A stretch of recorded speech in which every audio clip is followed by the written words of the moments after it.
Shalom dan selamat pagi untuk kita semua. Sekali lagi kita bersyukur karena dapat bersama dalam ibadah online kita pada pagi ini.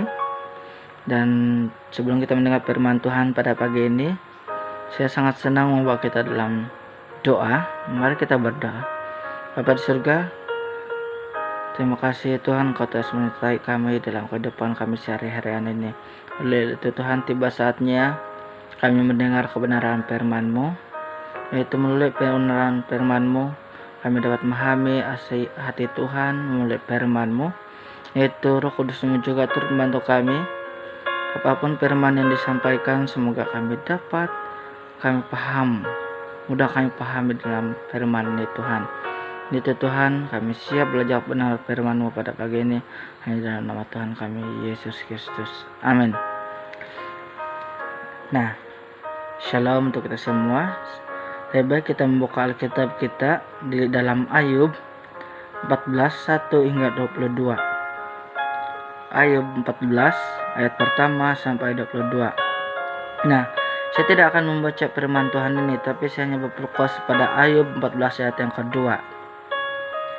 Saya hanya berfokus di dalam Ayub 14 ayat yang kedua, yang berkata demikian.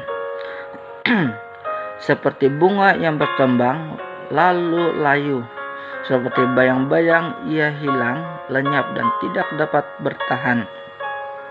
Nah, satu kenyataan hidup yang tidak dapat ditolak bahwa perjalanan hidup manusia di dunia ini selalu diwarnai dengan kejutan-kejutan. Nah, kadang ada tawa, sekejap kemudian berganti dengan tangis dan keberhasilan. Tapi tidak sedikit pula yang harus menelan pahitnya kegagalan. Nah, kejutan demi kejutan kadangkala seperti sebuah hantaman pula yang datang secara bertubi-tubi. Kejutan ini boleh menghampiri siapa saja, baik itu orang Kristen awam atau bahkan seorang hamba Tuhan sekalipun. Kejutan juga menghampiri orang yang paling dekat dengan Tuhan. Yesus sekalipun, yaitu sebuah keluarga di kota Bethania yang sangat mengasihi dan dikasihi Tuhan, yaitu keluarga Maranatha, Maria dan Lazarus. Kita boleh melihat itu melalui bacaan Yohanes 11 ayat 44. Kejutan yang amat menyakitkan sengaja diizinkan Tuhan terjadi dan menimpa keluarga ini karena keterlambatan Tuhan Yesus tiba di rumah mereka. Nah, kematian menimpa seorang salah anggota keluarga ini, yaitu Lazarus. Kita tahu bahwa kematian seorang selalu membawa kepedihan hati dan duka yang mendalam bagi keluarga yang ditinggalkan. Memang kejutan yang berupa masalah ataupun penderitaan itu boleh menimpa setiap orang, tidak kecuali orang percaya. Namun satu hal yang menguatkan kita adalah Tuhan tidak pernah merancangkan kecelakaan, melainkan rancangan damai sejahtera untuk memberikan hari depan yang penuh harapan. Bacaan dalam Yeremia 29 ayat yang ke-11. Di tengah-tengah kejutan-kejutan yang terjadi dalam kehidupan ini, kita harus percaya bahwa Allah turut bekerja dalam segala sesuatu untuk mendatangkan kebaikan bagi mereka yang mengasihi Dia, yaitu bagi mereka yang terpanggil sesuai dengan rencana Allah. Itu Roma 8 ayat 28. Nah, jika Tuhan turut bekerja dalam segala sesuatu, tidak ada perkara yang mustahil bagi orang percaya. Lazarus yang walaupun sudah 4 hari mati dan dikuburkan, Tuhan sanggup membangkitkannya. Sungguh Tuhan Yesus adalah kebangkitan dan hidup. Bacaan Yohanes 11 ayat 25. Rasul Paulus menyatakan bahwa Tuhan turut bekerja dalam segala sesuatu. Kata segala sesuatu artinya di semua aspek kehidupan kita tanpa terkecuali. Nah, saudara yang kasihi, kadangkala pergumulan kita hari demi hari mengejut. Kadangkala ada kejutan yang menyakitkan tanpa kita duga. Kadangkala sepertinya kita pernah merasakan. Saya pernah mengalami berapa tahun lepas dalam pelayanan, ketika kami bersama-sama dalam pelayanan bersama beberapa pemimpin, kami bersama-sama dengan mereka, dan ketika kami bersama pada petang kami berkunjung, ada seorang remaja kami kunjungi, dan kami telah mengunjungi dia dan kami berdoa pada dia. Ketika kami berkunjung, dia sehat dan sangat ramah, dan dia sehat begitu sekali. Berapa lama kemudian satu kejutan yang terdapat pada ketika saya berkhotbah pada hari Minggu. Ketika selesai khotbah, saya kira-kira jam 11 lebih begitu, dan dikejutkan, dia katakan, "Guru," dia katakan, "Pastor," dia katakan,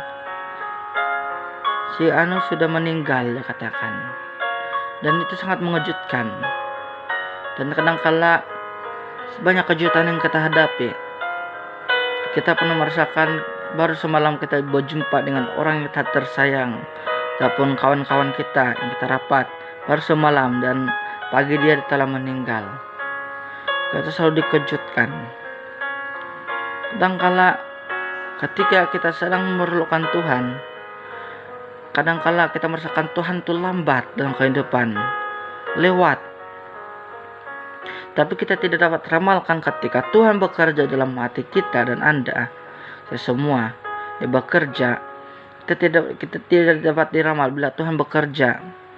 Nah, Tuhan bekerja sesuai yang kita minta, yang kita maukan. Bukan hanya sekadar berpikir, tapi Tuhan bekerja. Jangan kita memikirkan secara manusia mengandalkan diri, tapi kita harus menguatkan hati kita bahwa Yesus adalah satu-satunya Tuhan, karena kita tidak dapat ramal hidup kita.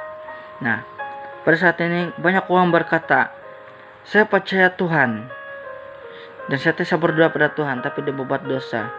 Apakah dia punya kesempatan lagi untuk bertobat? Karena dia tidak dapat ramal kehidupan dia. Ya, tidak orang dapat meramal kehidupan kita. Itulah dikatakan Tuhan sangat mengasihi kita. Selagi ada kesempatan, pergunalah, karena tidak orang tahu bila masa kita dipanggil, bila masa kita sakit, bila masa kita tidak berdaya. Tapi Tuhan sentiasa mengetahui itu semua. Oleh itu, saudara yang kasih dalam Yesus, pergunakan masa yang ada dengan sebaiknya, karena kehidupan kita tidak siapa yang dapat meramal. Yaitu Tuhan makasih setiap kejutan yang ada untuk menyatakan kuasa-Nya. Itulah kehendak Tuhan. Kejutan-kejutan kita adalah untuk Tuhan menyatakan kuasa Dia dalam kehidupan. Saudara yang kasih dalam Yesus, ingatlah bahwa Tuhan sangat mengasihi kita. Walaupun keadaan kita seperti ini, Tuhan sentiasa bekerja dengan berbagai cara. Nah, demikianlah firman Tuhan pada pagi ini. Sebelum kita mengakhiri, mari kita berdoa, dan saya akan pimpin kita dalam doa yang kedengaran. Allah Bapa kami di surga, sekali lagi syukur atas nyata-Mu sepanjang ibadah online kami ini. Kami percaya firman-Mu yang telah kami dengar, biarkan ia berakar dengan panjang dan bertumbuh dengan lebat, dan menjadi berkat orang sekeliling. Untuk Tuhan, kami sambut firman-Mu dengan penuh syukur. Haleluya. Amin. Nah, Tuhan Yesus memberkati.